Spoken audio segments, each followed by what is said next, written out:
السلام علیکم دوستو، کیسے ہیں آپ سب؟ میں زمینہ فیاض ایک بار پھر آپ کے ساتھ تو میں شروع کر رہی ہوں عشق میں مر جاوا پارٹ 10۔ تیمور اس وقت کمرے میں تھا، اس کی گود میں عنایہ بیٹھی ہوئی تھی، سامنے نکاح خواب بیٹھے ہوئے تھے، جبکہ شجاع خان اور چھوٹے بابا بھی یہاں پر موجود تھے۔ ان کے ساتھ ہی بہت سارے لوگ تھے۔ یہ تمام لوگ لا فارم سے آئے ہوئے تھے کیونکہ تیمور نے سب کو بتایا تھا کہ آج اس کا نکاح ہے۔ مولوی صاحب نے نکاح پڑھانا شروع کیا۔ شجاع خان مولوی کے ساتھ سارا کے کمرے کی طرف گئے جہاں پر انہوں نے انسا کو بٹھایا ہوا تھا۔ انسا کے ہاتھ اس وقت کانپ رہے تھے۔ اپنے باپ کے بغیر اس نے زندگی کا اتنا بڑا فیصلہ لیا تھا۔ یہ سوچ بھی نہیں سکتی تھی کہ یہ اپنے گھر سے باہر قدم نکال سکتی ہے۔ انسا خان ولد آفندی خان، کیا آپ کو تیمور خان ولد شجاع خان کے ساتھ 3 کروڑ حق مہر کے ساتھ یہ نکاح قبول ہے؟ انسا کا دل تیزی سے دھڑکنا شروع ہو گیا۔ وہ یہ نہیں جانتی تھی کہ جس انسان کو وہ اپنا سب کچھ مان رہی ہے، کیا وہ اس کے ساتھ اچھا سلوک کرے گا؟ وہ یہ بھی نہیں جانتی تھی کہ یہ شادی محض انہوں نے ایک بچی کی وجہ سے کی ہے۔ اس کے آگے ایسا مستقبل تھا جس میں کوئی روشنی نہیں تھی، پیچھے کی ساری کشتیاں جلا کر آئی تھی اور آگے کی زندگی کا اسے بالکل بھی علم نہیں تھا۔ شجاع خان نے اس کے سر پر بڑی شفقت سے ہاتھ رکھا۔ وہ ہوش کی دنیا میں واپس آئی اور مولوی صاحب کو جواب دیا، جی قبول ہے۔ مولوی صاحب نے اس کے آگے نکاح نامہ رکھا جس پر اس نے سائن کیے۔ مولوی کمرے سے باہر نکلا تو شجاع خان تھوڑی دیر کے لیے انسا کے پاس بیٹھے۔ میرا بچہ، آج سے تم میری بیٹی ہو۔ جس طرح سے میں اپنی بیٹی انابیہ سے محبت کرتا ہوں، اسی طریقے سے میں تم سے بھی محبت کروں گا۔ جانتا ہوں آج تم اپنے والد کی کمی بہت محسوس کر رہی ہوگی۔ تمہیں بالکل بھی ڈرنے کی ضرورت نہیں۔ تم مجھے اپنا باپ ہی سمجھو، بلکہ سمجھنے کی ضرورت نہیں، میں تمہارا باپ ہی ہوں۔ میں سمجھوں گا کہ میری ایک بیٹی اگر رخصت ہو کر گئی ہے تو خدا نے اس کی جگہ مجھے ایک اور بیٹی عطا کی ہے۔ میں نہیں جانتا تمہاری اور تیمور کے درمیان کیا بات ہوئی ہے، مگر ایک بات تمہارے لیے جاننا ضروری ہے کہ آج کے بعد ہمارے گھر میں ہر چیز کی ذمہ داری تم سے ہوگی۔ اس گھر کی ہر ذمہ داری تمہاری ہے۔ تم آج سے اس گھر کی مالک ہو۔ اگر تیمور کی والدہ زندہ ہوتی تو وہ تم سے یہ سب باتیں کرتی، مگر میں آج ان کی جگہ یہ فرض ادا کر رہا ہوں۔ تمہیں اس گھر میں آنا بہت زیادہ مبارک ہو میری بچی۔ شکریہ انکل۔ انکل نہیں، بابا جان کہو بیٹا۔ میں نے صرف تمہیں بیٹی مانا ہی نہیں، بیٹی سمجھا بھی ہوں۔ یہ انسا کے سر پر ہاتھ پھیر کر کمرے سے نکل گئے۔ تھوڑی دیر کے بعد تیمور، عنایہ اور سارا کمرے میں آئے۔ ان کے ساتھ دادی جان اور تیمور کی چھوٹی امی بھی موجود تھی۔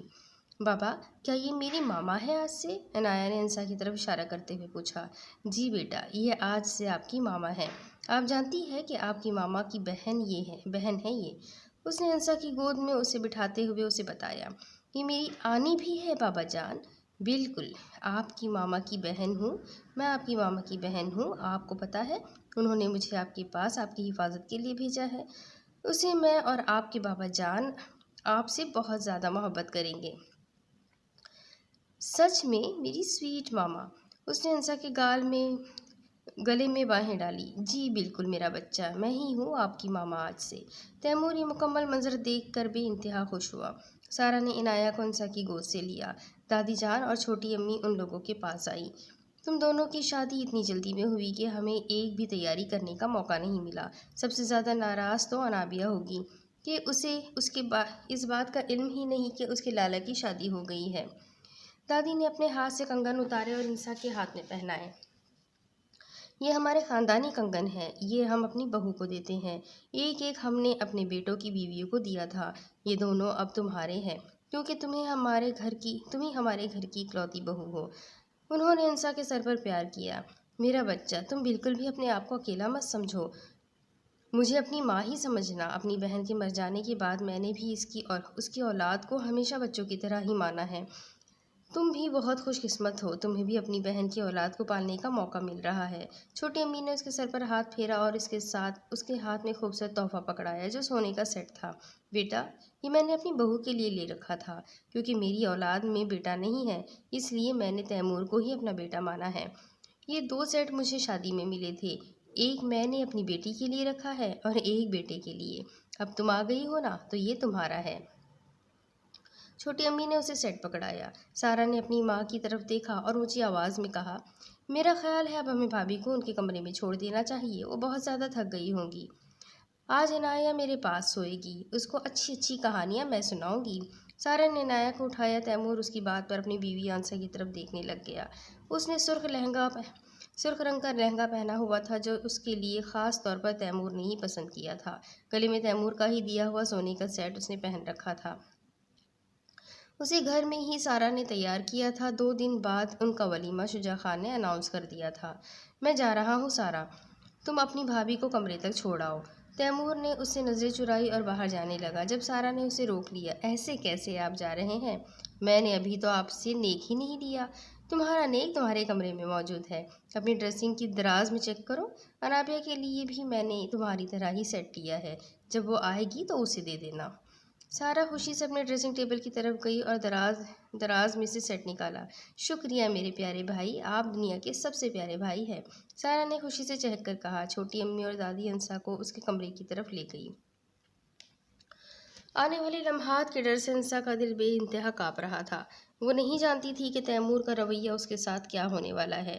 معاشرے میں اس عورت کی کوئی عزت اور حیثیت نہیں ہوتی جس کی شادی میں اس کے ماں باپ شامل نہ ہوں۔ کمرے کا دروازہ کھلا اور تیمور اندر آیا۔ اس نے انسا کے آنے سے پہلے ہی پورے کمرے کو لال گلاب کی پتیوں سے سجا دیا تھا۔ وہ چلتا ہوا بیڈ کے قریب آیا اور بیٹھ گیا۔ اس وقت وہ سفید رنگ سادہ سے شلوار قمیض میں ملبوس تھا۔ انسا نے نظر اٹھا کر اسے دیکھا۔ وہ ایک مردانہ وجاہت کا بھرپور شاہکار تھا۔ 6 فٹ قد کے ساتھ اس کی کالی آنکھیں اور سفید چہرہ اسے بہت زیادہ خوبصورت بناتے تھے۔ اس نے بیٹھتے ہی انسا کا کانپتا ہوا ہاتھ اپنے ہاتھ میں لیا۔ میں جانتا ہوں تم بہت زیادہ گھبرا رہی ہو، تمہیں بالکل بھی گھبرانے کی ضرورت نہیں ہے۔ اس نے نرمی سے انسا کا ہاتھ سہلانا شروع کیا اور پھر خود ہی بات شروع کر دی۔ تمہارا مقصد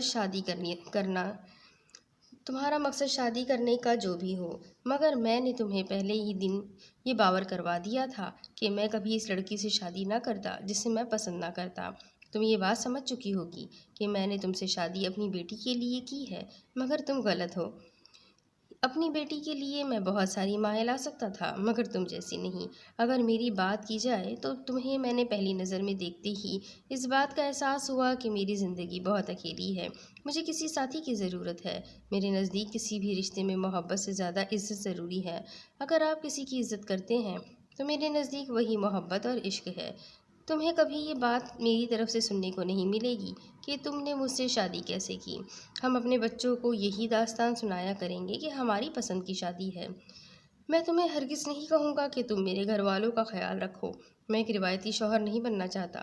میں تمہیں بس اتنا ہی کہوں گا کہ ہمیشہ اس بات پر عمل کرو، تم جتنا کسی کے ساتھ اچھا رویہ رکھو گی اتنا ہی لوگ تم سے متاثر ہوں گے۔ رہی میری بات تو تم میری بیوی ہو۔ آج کے بعد تمہاری ہر ذمہ داری میری اور میری ہر ذمہ داری تمہاری۔ اس کا لہجہ اتنا عمدہ اور خوبصورت تھا کہ انسا دیکھتی ہی رہ گئی۔ پتہ ہے، لوگ کہتے ہیں کہ میں ایک بہت ظالم سا انسان ہوں، مگر تمہیں دیکھ کر احساس ہوا کہ میرے دل میں بھی ایک نرم گوشہ ضرور ہے۔ میں ایک وکیل ہوں، ہو سکتا ہے کہ کبھی کبھی تمہارے سامنے میں اپنی وکالت کرنا شروع کر دوں، مگر یہ تم پر منحصر ہے کہ تم کیسی جج بنتی ہو اور میری باتیں سنتی ہو۔ میں تم سے آج یہ وعدہ کرتا ہوں کہ تمہارے ساتھ کبھی بھی بے وفائی نہیں کروں گا، ہمیشہ تمہیں ہی اپنا مانوں گا۔ تیمور اس کے قریب آیا اور اس کا چہرہ اپنے ہاتھ کی مدد سے اوپر کیا۔ تم جانتی ہو، تم بہت خوبصورت ہو، مگر اس بات سے انجان ہو۔ انسا اس کی بات پر جی جان سے کانپ گئی اور تھوڑا سا پیچھے ہوئی۔ تیمور نے اسے پکڑ کر نزدیک کر لیا، اس کی کمر میں ایک ہاتھ ڈالے، ایک ہاتھ سے اس کا سر تھامے اس نے اس کا چہرہ قریب کیا۔ میں کسی ناول کا ہیرو نہیں جو اپنی بیوی کو خود سے دور کروں۔ تمہارے قریب آنا میرا حق ہے۔ جب تک تمہارے قریب نہیں آؤں گا تو تم مجھے جان کیسے پاؤ گی؟ تیمور اس کے لبوں پر جھکا اور ایک شوق جسارت کی مقابل کو تو جیسے سانس ہی بند ہو گیا۔ آپ میری بات سنیں اور مجھے اس کو نبھانے کے لیے وقت دے۔ یہی کہنا چاہتی ہو نا؟ ڈارلنگ، ایک بات یاد رکھو، تم کبھی بھی اس رشتے کے لیے ہاں نہ کرتی اگر تم تیار نہ ہوتی۔ میرے لیے تم بہت اہم ہو اور اب تمہیں یہ بات سمجھنی ہے کہ تم میرے لیے کتنی اہم ہو۔ میں آپ سے کچھ کہنا چاہتی ہوں تیمور، میں آپ کے حق سے بالکل انکار نہیں کر رہی۔ آپ کا قریب آنا مجھے بالکل بھی برا نہ لگا۔ میں آپ سے کچھ بات کہنا چاہتی ہوں، میری بات تو سن لے۔ کیوں نہیں، آپ کا حق بنتا ہے ہم سے ہر بات کہنا اور منوانا۔ ان دونوں کے چہرے ابھی بھی بہت قریب تھے۔ آپ کبھی زندگی میں مجھے اس بات کا طعنہ نہیں دیں گے کہ میں نے اپنے والد کو چھوڑ کر آپ سے شادی کی۔ آپ جانتے ہیں کہ میں اپنی بہن کی بیٹی کو نہیں چھوڑ سکتی تھی، جس کی بدولت میں نے اپنے باپ کو چھوڑنے کا فیصلہ کیا۔ آپ میری بات سننے اور سمجھنے کی زندگی میں کبھی بھی ہم اس بات کو دوبارہ نہیں دہرائیں گے کہ آپ نے اپنے والد کو چھوڑا ہے۔ رہی بات آپ کو طعنہ دینے کی، تو جس دن میں یہ کام کروں اسی دن تم مجھے درست کر دینا۔ آپ اپنا حق سمجھ لینا اور استعمال کرنا۔ تیمور، آپ کبھی مجھ سے بے وفائی نہیں کریے گا۔ آپ جب مجھے اپنا سب کچھ دیں گے تو میں بھی آپ سے اتنی ہی محبت کروں گی۔ جیسے آپ کے نزدیک عزت بہت بڑی چیز ہے، ویسے ہی میرے نزدیک بھی عزت ہی بہت بڑی چیز ہے۔ تیمور نے اسے آگے بڑھ کر اپنے سینے سے لگا لیا۔ ہم آج کی رات سب کچھ بھول کر صرف اس بات کو یاد رکھیں گے کہ آپ میری بیوی ہیں اور میں آپ کا شوہر۔ آج کے بعد ہمارے درمیان صرف یہی رشتے ہوں گے۔ میں آپ کا دوست بھی ہوں، آپ کا محافظ بھی، اور آپ سے محبت کرنے والا بھی۔ تیمور نے آگے بڑھ کر جلتی ہوئی لائٹ آف کر دی۔ ان دونوں نے ایک نئے رشتے کی شروعات کی، جس کا مستقبل وہ نہیں جانتے تھے۔ بس ایک بات کا اعتبار تھا، وہ تھی وفاداری۔ اب 20 دن بعد انابیہ یہاں پر بہت زیادہ اداس ہو چکی تھی۔ اسے معلوم نہیں تھا کہ جنگ کب ختم ہوگی۔ سعد اور گوہر نے اسے بتایا تھا کہ کبھی جنگوں کو 6 ماہ بھی لگ جاتے ہیں۔ اسے یہاں آ کر اپنی دنیا کی بہت زیادہ یاد آ رہی تھی۔ اس وقت بھی وہ سعد کے ساتھ تربیتی جگہ پر سعد کے ساتھ ہی تھی۔ وہ اسے سکھانا چاہ رہا تھا کہ تلوار بازی کے تاکہ یہ جلد ہی سیکھ جائے۔ شہزادی، تلوار بازی پر دھیان دیجیے۔ آپ نے کل کی مشق میں بھی اتنا زیادہ دھیان نہیں دیا تھا۔ میرا دل نہیں کر رہا آج سیکھنے کے لیے۔ مجھے اپنی دنیا بہت یاد آ رہی ہے۔ کوئی بات نہیں شہزادی، آپ اس دنیا کو ہی اپنا سمجھ لیجیے۔ میں کیسے اس دنیا کو اپنا جان لوں؟ یہاں تو میرا اپنا کوئی بھی نہیں۔ شہزادے میرے شوہر ہیں، مگر ان کے بارے میں مجھے علم ہی نہیں کہ وہ کہاں پر ہے۔ آپ سب لوگ بھی یہی کہتے ہیں کہ نہ جانے وہ کس لمحے واپس آئیں گے۔ شہزادی، وہ آپ کی خاطر ہی جنگ لڑنے کے لیے گئے ہیں۔ اپنی جان داؤ پر لگا کر وہ صرف اور صرف آپ کی حفاظت کرنا چاہتے ہیں۔ میرے پاس ایسا کچھ خاص ہے ہی نہیں جس کی بدولت میرے لیے لڑائی کی جائے۔ مجھے سمجھ نہیں آتی کہ یہ سب لوگ آپس میں کیوں لڑ رہے ہیں۔ شہزادی، کبھی اپنے اندر جھانک کر دیکھیے گا۔ آپ میں جتنی طاقت ہے شاید اپنی شہزادے میں بھی نہیں۔ آپ جانتی ہیں، یہ تلوار بازی آپ کے آگے کوئی چیز نہیں۔ اگر آپ اپنی اصل پہچان کو جان جائیں تو میں آپ کے آگے 2 منٹ میں سیر ہو سکتا ہوں۔ میرے ساتھ ایسے مذاق مت کیا کرو۔ مجھے تو اتنی مشکل سے تلوار چلانا آئی ہے۔ ابھی یہ بات کر ہی رہی تھی کہ انابیہ نے اپنا سر پکڑ لیا اور اس کے ہاتھ سے تلوار گر گئی۔ اس کی آنکھوں نے اپنا نیلا رنگ بدل دیا اور جبار کی طرح کا سلور رنگ آ گیا۔ وہ دیکھتے ہی سعد اپنی جگہ سے پیچھے ہو گیا۔ شاید وہ جان چکا تھا کہ انابیہ بدل چکی ہے۔ انابیہ شاید اپنے ایموشن کو کنٹرول کرنا نہیں جانتی تھی۔ اس وقت وہ شدید غصے میں تھی، جس کی بدولت اس کے اندر یہ طاقت آ گئی تھی۔ تم کہتے ہو نا کہ میری تلوار بازی بہت اچھی ہے، تو آ جاؤ میرے ساتھ تلوار بازی کا ایک مقابلہ کرو۔ اس کی آواز ہی بالکل بدل چکی تھی۔ شہزادی، میں آپ کے ساتھ بالکل مقابلہ نہیں کر سکتا۔ ڈر گئے ہو؟ تم میری حکم عدولی کرو گے اپنی شہزادی کی؟ سعد فوراً گھٹنوں کے بل بیٹھ گیا اور سر جھکا لیا۔ میں ایسا سوچ بھی نہیں سکتا شہزادی، مگر اس وقت آپ اپنے ہوش و حواس میں نہیں ہیں۔ میں اپنے پورے ہوش و حواس میں ہوں۔ اٹھاؤ اپنی تلوار اور آؤ میرے سامنے۔ انابیہ نے نیچے پڑی ہوئی تلوار اٹھائی اور تلوار کی نوک اس کی گردن کے نیچے رکھی۔ اس وقت وہ کسی فوج کی جنرل لگ رہی تھی۔ سعد کھڑا ہوا اور نیچے پڑی ہوئی تلوار اپنی اٹھا لی۔ شہزادی، انابیہ نے اس کی طرف غصے سے دیکھا اور اپنی تلوار سے اس پر وار کرنا شروع کیا، مگر انابیہ جب وار کرتی تو ایسے نہ کرتی کہ وہ زخمی ہوتا یا اسے چوٹ لگتی۔ دور کھڑے ہوئے کچھ اور سپاہی بھی یہ منظر دیکھ رہے تھے۔ وہ سوچ نہیں سکتے تھے کہ شہزادی کا یہ روپ بھی انہیں دیکھنے کو ملے گا۔ انابیہ جس طریقے سے تلوار بازی کر رہی تھی، اسے دیکھ کر سعد بھی ڈر گیا تھا۔ اس کے وار میں اتنی طاقت ہوتی تھی کہ جب سعد اپنی تلوار سے روکتا تو اس کے بازو میں طاقت نہ رہتی اور ایسے لگتا جیسے اس کے بازو ابھی بدن سے الگ ہو جائیں گے۔ کیسا لگا؟ اب کیا میری تلوار بازی ٹھیک ہے؟ شہزادی، آپ ایسی تلوار بازی سے پوری فوج کو شکست دے سکتی ہے۔ آپ شاید جانتی نہیں کہ اس وقت آپ اپنے اصلی روپ میں نہیں ہیں۔ آپ اس وقت نیلی شہزادی بن چکی ہے۔ نیلی شہزادی کا روپ دھار لیں گی آپ بہت جلد، اور ہم سب آپ کا وہ روپ دیکھیں گے۔ اس کی بات پر انابیہ قہقہا لگا کر ہنسی اور اس وقت اس پر وار کیا جسے سعد نے روک لیا۔ انابیہ کے دربار میں سے سلور رنگ کی روشنی نکلی جس نے سعد کی تلوار کو توڑ دیا۔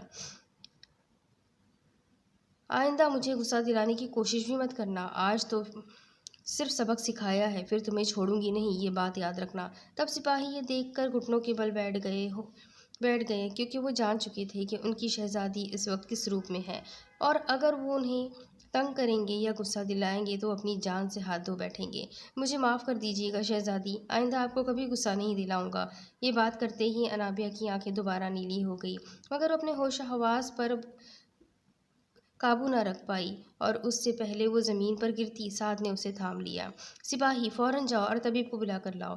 وہ اسے اٹھائے ہوئے اندر محل کی طرف بھاگا، جہاں پر سب نے انابیہ کی ایسی حالت دیکھی تو اس کی طرف دوڑے چلے آئے۔ شہزادی کو کیا ہو گیا ہے؟ ایسے کیوں لے آئے ہو ملکہ کو؟ ملکہ اس کی طرف آئی اور اس سے سوالات شروع کر دیے۔ سعد نے سامنے پڑے صوفے پر اسے لٹایا اور چادر منگوائی۔ میری والدہ، کیا آپ جانتی ہیں ہم سب نے باہر کیا دیکھا؟ کیا دیکھا تم سب نے؟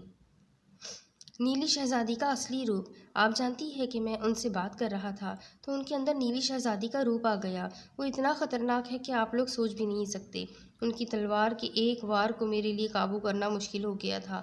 شہزادے یہاں پر موجود نہیں ہیں، اور اگر انہوں نے مکمل طور پر نیلی شہزادی کا روپ دھار لیا تو ہمارے لیے قابو کرنا بہت مشکل ہو جائے گا۔ آپ جانتی ہیں جب تک میری شہزادی کا شہزادہ اس کے پاس نہ ہو تو انہیں کوئی قابو نہیں کر سکتا۔ ملکہ نے یہ سنا تو فوراً انابیہ کی طرف آئی اور اس کے سر پر ہاتھ پھیرا۔ اس کی پیشانی پر ہاتھ لگانے سے انہیں محسوس ہوا کہ تپتا ہوا کوئلہ اٹھا لیا ہو۔ سعد، یہ تو بہت زیادہ گڑبڑ ہو گئی ہے۔ اگر شہزادے یہاں نہ ہوئے تو ہم انہیں قابو نہیں کر پائیں گے۔ شہزادے کا یہاں ہونا بہت زیادہ ضروری ہے، کیونکہ جب تک وہ اپنے پیار سے اسے قابو نہ کرے تو مشکل ہو جائے گی، اور ابھی انہوں نے اپنے آپ کو قابو کرنا نہیں سیکھا ہے اور یہ بخار میں تپ رہی ہے۔ جا کر کسی طبیب کو بلاؤ۔ سعد حکم پاتے ہی فوراً باہر نکل گیا۔ اسے سمجھ نہیں آ رہا تھا کہ اس وقت انہیں کیا کرنا چاہیے۔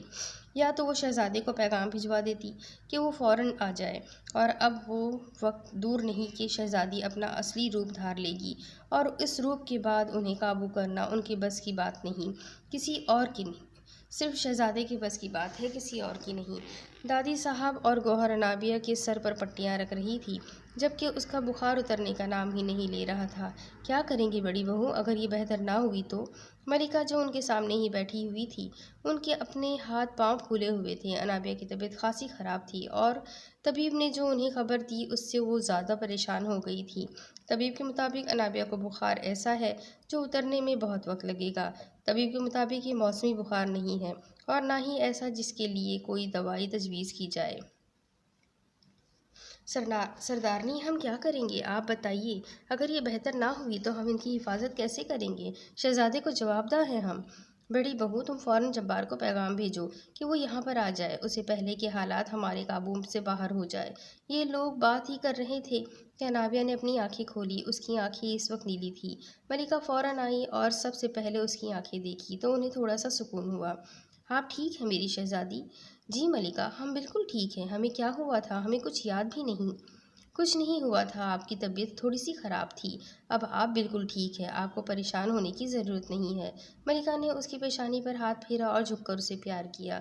خدا سے دعا ہے کہ آپ جلد ہی ٹھیک ہو جائیں، ہمیں کچھ اور امور نپٹانے ہیں، ہم ابھی آتے ہیں۔ ملکہ کا رخ باہر کی طرف تھا، وہ جلد از جلد سعد سے ملنا چاہتی تھی۔ سپاہی، فوراً جاؤ اور سعد کو بلا کر لاؤ۔ سپاہی حکم پاتے ہی باہر نکلا اور تھوڑی دیر بعد اندر آتے ہوئے سعد نے نظر آیا۔ ملکہ، آپ نے ہمیں یاد کیا۔ فوراً شہزادے کو پیغام بھیجو کہ اب حالات ہمارے قابو سے باہر ہو رہے ہیں۔ وہ جلد از جلد شہزادی کے پاس پہنچے، اس سے پہلے کہ وہ نیلی شہزادی بن جائے۔ آپ جانتے ہیں کہ جب وہ اپنے اس اصلی روپ میں آئے گی، سب سے پہلے وہ جس انسان کو دیکھنا چاہے گی وہ ان کے اپنے شہزادے ہیں۔ ملکہ، خبر ملی ہے کہ وہاں پر بھی حالات بہت زیادہ خراب ہیں۔ ہم نے آپ کے کہنے سے پہلے ہی وہاں پر سپاہی روانہ کر دیے ہیں، تو جو شہزادے کو ہمارا پیغام بھی دے دیں گے۔ سعد، تم کچھ ایسی تیاری بھی کر لو کہ اگر حالات بگڑ جائے تو ہم شہزادی کو قابو کر لیں۔ جی میری ملکہ، میں تیاری کر کے رکھوں گا۔ اگر حالات ہمارے ہاتھ سے نکل جائے تو ہم شہزادی کو کیسے قابو کریں گے؟ دوسری طرف جبار کے سامنے اس وقت ایک نقشہ کھلا ہوا تھا۔ عثمان اس کے سامنے بیٹھا ہوا تھا۔ وہ لوگ اس بات پر بحث کر رہے تھے کہ کہاں سے حملہ آوروں کو روکنا ہے، کیونکہ انہیں معلوم ہو چکا تھا کہ آج شام ہی حملہ آور ان پر حملہ کر دیں گے۔ یہ ابھی بات ہی کر رہے تھے کہ جبار کے نشان میں سے نیلی روشنی اور سلور روشنی مکس ہو کر نکلی۔ اس لمحے جبار کو شدت سے تکلیف ہوئی، جس نے اس کے پورے وجود کو ہلا دیا۔ انابیہ، اس نے نیلی شہزادی کا روپ دھار لیا ہے لالا۔ جبار کے نشان نے اسے اتنا شدید تنگ کیا کہ اس نے اپنے نشان پر ہاتھ رکھ لیا۔ اس وقت اس موقع پر وہ کیسے شہزادی کا روپ دھار سکتی ہے؟ تمہیں معلوم ہے نا کہ تمہارا اس کے ساتھ ہونا بہت ضروری ہے۔ اگر تم اس کے ساتھ نہ ہوئے تو اس کی جان کو شدید خطرہ ہوگا۔ لالا، حملہ ہونے والا ہے، میں کیسے سب کچھ چھوڑ کر چلا جاؤں؟ وہ شدید تکلیف میں ہے، مجھے احساس ہو رہا ہے۔ تم جاؤ جبار، میں ہوں یہاں پر۔ نہیں لالا، میں کبھی بھی اپنی ذمہ داری سے منہ نہیں پھیر سکتا۔ یہ کہتے ہی جبار نے اپنی آنکھیں بند کی۔ اس کی آنکھوں نے سلور رنگ بدلا۔ وہ اب 2-3 دنوں تک شہزادی کا روپ دھار نہیں سکے گی۔ میں نے کوشش کی ہے لالا کہ وہ میرے قابو میں رہے۔ جبار، تم جانتے ہو اسے قابو کرنے کے لیے تمہیں کتنی طاقت چاہیے؟ لالا، میرے پہنچنے تک وہ شہزادی کا روپ نہیں لے پائے گی۔ ہمیں آج ہی ان حملہ آوروں سے نمٹنا ہے۔ ٹھیک ہے، تم فوراً سے نکلو، میں بابا کو اعتراف کرتا ہوں۔ جتنی تکلیف جبار کو اپنے نشان سے ہو رہی تھی، اتنی ہی تکلیف انابیہ کو بھی تھی۔ وہ محسوس کر سکتا تھا کہ اس وقت وہ آگ کی طرح تپ رہی ہے اور اسے سخت بخار ہے۔ بس میری جان، تھوڑا سا انتظار، میں آپ کے پاس آنے والا ہوں۔ دوسری طرف سعد محل میں بھاگتا ہوا آیا۔ ملکہ اور گوہر دونوں اکٹھی بیٹھی ہوئی تھی۔ ملکہ، فوراً چلیے اور سب عورتوں کو لے کر محل کے نیچے چلی جائیے، حملہ ہو چکا ہے محل پر۔ بہو، تم فوراً جاؤ اور اپنی بچیوں کو لے کر نیچے کی طرف نکل جاؤ۔ تاج، فوراً جاؤ اور دادی صاحب کو لے کر ان کے ساتھ انابیہ کو بھی لے آنا، وہ سو رہی ہے۔ وہ فوراً سعد کے ساتھ باہر کی طرف نکل گئی، جہاں سے سب کو انہوں نے نیچے محل میں بنے ایک تہہ خانے کی طرف جانے کے لیے کہا۔ تاج انابیہ کے کمرے میں آئی تو یہ گہری نیند میں سو رہی تھی۔ تاج نے فوراً اس کی سائیڈ پر پڑی ہوئی چادر اٹھائی اور اسے جگانے کے لیے آگے بڑھی۔ میری شہزادی، اٹھ جائیے، محل پر حملہ ہو چکا ہے، ہمیں فوراً یہاں سے نکلنا ہے۔ تاج اسے مسلسل جگا رہی تھی مگر وہ ہل بھی نہیں رہی تھی۔ میری پیاری شہزادی، جلدی اٹھیے، ہمارے پاس وقت بہت کم ہے۔ انابیہ نے اسی لمحے آنکھیں کھولی اور اس کی آنکھیں دیکھتے ہی دیکھتے تاج فوراً سے پیچھے کی طرف بھاگی۔ رک جاؤ وہاں پر ہی تم۔ نیلی شہزادی، آپ آ چکی ہے، آپ نے ابھی تو نہیں آنا تھا۔ کیوں؟ میرے آنے نہ آنے پر تم نے پابندی لگائی ہوئی ہے؟ ہم کسی حملے سے نہیں ڈرتے۔ سب عورتوں کو کہہ دو کہ تہہ خانے میں چلی جائے، ہم خود مقابلہ کر سکتے ہیں۔ میری پیاری شہزادی، شہزادے نہیں ہیں آپ کے ساتھ، ابھی آپ کو نقصان نہ ہو جائے۔ آپ نیچے آ جائیں، جب شہزادے آ جائیں گے تو آپ پھر آ جائیے گا۔ تم سب کا مسئلہ کیا ہے؟ تم سب لوگ مجھے حکم دینا جانتے ہو کیا؟ کیا تم لوگ نہیں جانتے میں نیلے شہزادے جبار خان کی بیوی ہوں؟ میرے لیے انتہائی شرم کی بات ہوگی کہ اگر میں اس لمحے نیچے چلی جاؤں۔ جاؤ، فوراً سے نکلو یہاں سے۔ اس کی زوردار آواز سے تاج ڈر گئی اور فوراً بھاگ گئی۔ نیلی شہزادی سے کوئی امید نہیں تھی وہ اسے اٹھا کر پٹک بھی دیتی۔ انابیہ کا رخ باہر کی طرف تھا، جہاں پر گھوڑوں پر سوار بہت سے فوجی لڑ رہے تھے۔ سعد کی نظر اس کی طرف پڑی۔ ملکہ کو جب خبر ہوئی کہ نیلی شہزادی واپس آ چکی ہے تو فوراً باہر کی طرف نکلی۔ دشمن سپاہیوں کی نظر انابیہ کی طرف پڑ چکی تھی۔ ان کا مقصد ہی انابیہ کو یہاں سے اٹھانا تھا۔ انہیں لگا کہ وہ اپنے مقصد میں کامیاب ہو گئے ہیں۔ وہ رہی نیلی شہزادی، ہمیں فوراً انہیں اٹھانا ہے، ایک سپاہی نے کہا اور انابیہ کی طرف بڑھنا شروع ہو گیا، جو بڑے غور سے ان سب کو دیکھ رہی تھی، جیسے یہاں کوئی تماشا ہو رہا ہو۔ سعد کا دل بہت زور سے دھڑکنا شروع ہو گیا تھا۔ وہ نہیں جانتا تھا کہ وہ آگے کیا کرنے والی ہے، کیونکہ نیلی شہزادی جب بھی آئی تھی ہر طرف تباہی ہی مچی تھی۔ انہیں صرف ایک چیز ہی قابو کر سکتی تھی، ان کے شہزادے کی محبت۔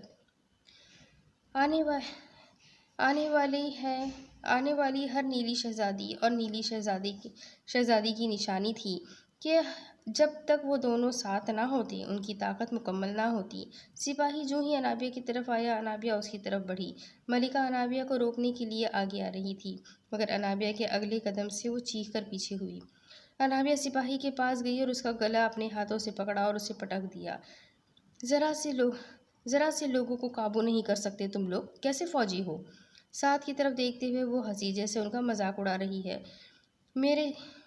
میرے نیلے شہزادے کہاں پر ہے؟ مجھے بتاؤ۔ شہزادی، وہ جنگ پر گئے ہوئے ہیں۔ آپ ایسی کوئی بات مت کریں جس سے آپ کو تکلیف ہو۔ آپ جائیے اندر۔ انابیہ نے اپنی طرف بڑھتے ہوئے سپاہیوں کو ایک نظر دیکھا۔ اگر تم سب کو اپنی جان پیاری ہے تو پیچھے ہٹ جاؤ۔ تم لوگ جانتے نہیں کہ نیلی شہزادی کیا ہے۔ چاہتے ہو کہ تمہارے بچے یتیم نہ ہو تو فوراً پیچھے ہو جاؤ۔ ہم جانتے ہیں آپ ابھی تک نہیں نیلی شہزادی نہیں بنی۔ آپ انسان ہی ہیں۔ میں تو انسان ہوں مگر میرا شہزادہ تو انسان نہیں۔ افسوس، تم لوگ میری حقیقت جان نہیں پائے۔ یہ کہتے ہی انابیہ آگے بڑھی اور سعد کے ہاتھ سے تلوار لے لی۔ میرے لوگ، پیچھے ہٹ جاؤ۔ میں نہیں چاہتی کہ تم لوگوں کو کوئی نقصان ہو۔ یہ جنگ میری ہے، مجھے خود لڑنی ہے۔ ہٹ جاؤ پیچھے۔ تمام سپاہی پیچھے ہونا شروع ہو گئے جبکہ دشمن سپاہی اس کے سامنے آ گئے۔ اس نے تلوار سے انہیں مارنا شروع کر دیا۔ سعد، شہزادے کو بلاؤ، ہم شہزادی کو قابو نہیں کر پائیں گے۔ میری ملکہ، ہم نہیں روک سکتے انہیں۔ شہزادی کبھی بھی اپنے لوگوں کو نقصان نہیں پہنچائیں گی، وہ صرف دشمن سے ہی لڑتی ہے۔ یہ لوگ دیکھ ہی رہے تھے کہ انابیہ کے بازو پر ایک تلوار کا وار ہوا۔ اس کا بازو اچھا خاصا زخمی ہو گیا تھا۔ یہ دیکھتے ہی دیکھتے ملکہ اس کی طرف جانے لگی مگر سعد نے انہیں پکڑ لیا۔ ملکہ، شہزادے آ چکے ہیں۔ سعد نے آسمان کی طرف اشارہ کیا جہاں سے اڑتا ہوا جبار آ رہا تھا۔ پیچھے سے بہت سے گھوڑوں کی آوازیں آ رہی تھی، یعنی کہ بہت سی فوج ان کی مدد کے لیے آ چکی تھی۔ ملکہ خاموشی سے یہ منظر دیکھ رہی تھی۔ جب وہ نیچے اترا تو انابیہ نے اس کی طرف دیکھا۔ دونوں کی آنکھیں اس وقت سلور رنگ کی تھیں۔ میری شہزادی کو میرا سلام۔ انابیہ اس کی بات پر دل کھول کر ہنسی۔ بہت انتظار کروایا میری جان مجھے۔ تم دیکھ رہے ہو، میں اپنی حفاظت کرنا خوب جانتی ہوں میرے شہزادے۔ جبار آہستہ آہستہ اس کی طرف آ رہا تھا۔ میں نے دیکھا ہے میری جان۔ میری شہزادی، میری جان تو بہت زیادہ بہادر ہے، اسے کوئی نقصان نہیں پہنچا سکتا۔ انابیہ اسی کی طرف دیکھ رہی تھی۔ پھر ہنستے ہوئے اس نے اپنا بازو اوپر کیا اور اس کے بازو سے روشنی نکلی جو اس نے جبار کی طرف غصے سے پھینکی۔ ملکہ یہ دیکھتے ہی آگے آنے لگی مگر سعد نے انہیں یہ کہہ کر روک دیا۔ ملکہ، آپ انہیں نہیں روک پائیں گی۔ آپ شہزادے ہی انہیں اپنا بنائیں گے اور انہیں روکیں گے۔ وہ کسی کی بات نہیں سن سکتی، اب صرف شہزادے کی ہی سنے گی۔ اس روشنی سے جبار کو شدید تکلیف ہوئی۔ وہ ایک پل کے لیے پیچھے ہو گیا اور درد سے آنکھیں بند کر لیں۔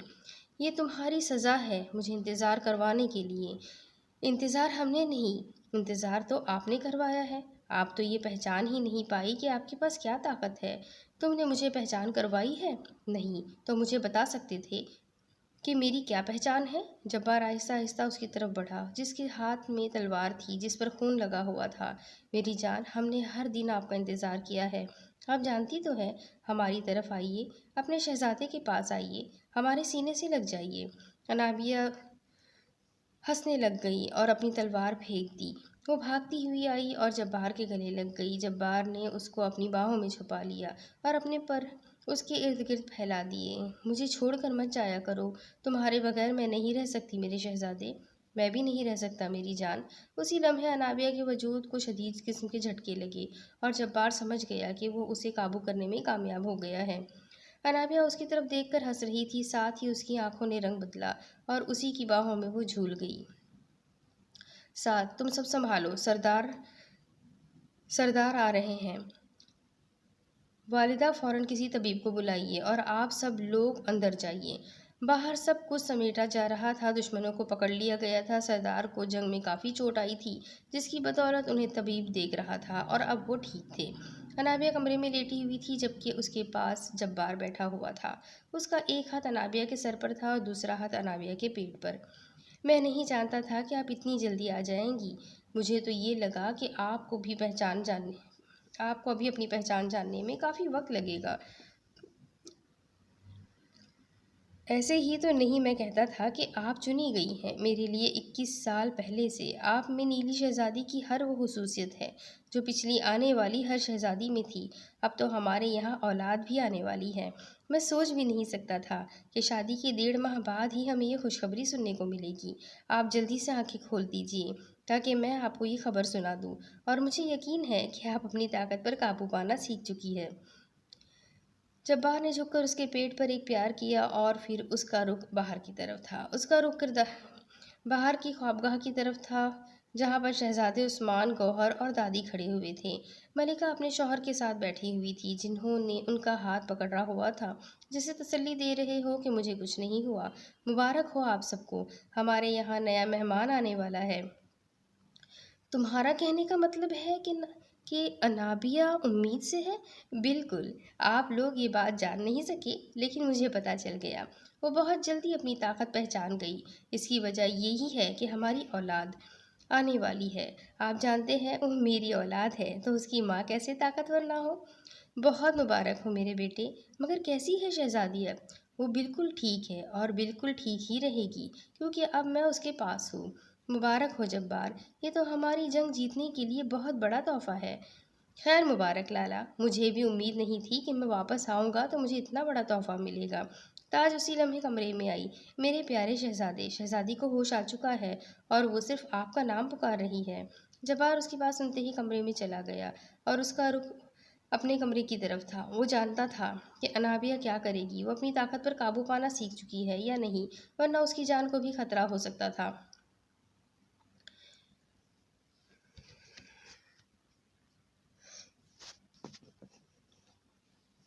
اب اس کے آگے کی کہانی میں آپ کو اگلی قسط میں سناتی ہوں کہ آگے کیا ہوگا۔ یہ جاننے کے لیے میرے ساتھ بنے رہے ہیں۔ اگلی قسط میں پھر ملیں گے، تب تک کے لیے اللہ حافظ۔